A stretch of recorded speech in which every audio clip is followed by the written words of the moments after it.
భారతీయ కాపుస్ అయినా సార్ అంటే ఇది జనసేన పార్టీకి అనుకూలంగానే ఉంటుంది మా కాపుస్ అయినా కాపులు కూడా ఇది మిగతా సంఘాలాగా పవన్ కళ్యాణ్ వ్యతిరేకం అయితే అవ్వదు. అది ఏంటంటే సపోర్ట్ గా ఉన్నాయి. దానికోసం సాధించాం. ఇదేంటంటే మనకు 5% రిజర్వేషన్ గతంలో చంద్రబాబు నాయుడు గారు ముఖ్యమంత్రి ఉన్నప్పుడు అది 10% రిజర్వేషన్ నుంచి 5% ఇచ్చారు కదా. కేబినెట్ తీర్మానం జరిగింది.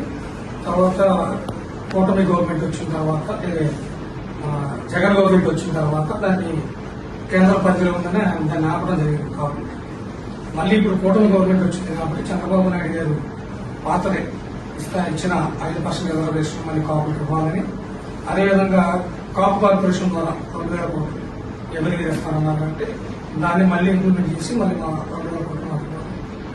ప్రతి నియోజకవర్గ హెడ్ క్వార్టర్ లో కాపు కార్యాలయం మాట్లాడారు.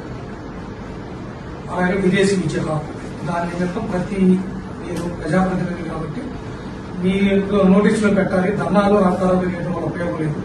ప్రజాప్రతినిధుల ద్వారా మీరు అసెంబ్లీలో ముఖ్యమంత్రి గారి నోటీసులు తీసుకెళ్తారన్న ఉద్దేశంతో మేము రాష్ట్రంలో ఉన్న 175 మంది ఎమ్మెల్యేలు ఎవరైతే ఉన్నారో వారికి అలాగే పార్లమెంట్ సభ్యులకి వినతిపత్రం రూపంలో మా యొక్క సమస్యని ప్రభుత్వం దృష్టి తీసుకెళ్లి దీన్ని అర్థం చేయాలనే ఉద్దేశంతో ఈ రోజు బొమ్మిడి నాయకర్ గారి దగ్గరికి మన నరసాపురం ఎమ్మెల్యే గారు అట్లాగే ప్రభుత్వ విప్పు అయినటువంటి సార్ దగ్గరికి రావడం జరిగింది. దీన్ని వినతిపత్రంలో సాధన చేయడం జరుగుతుంది.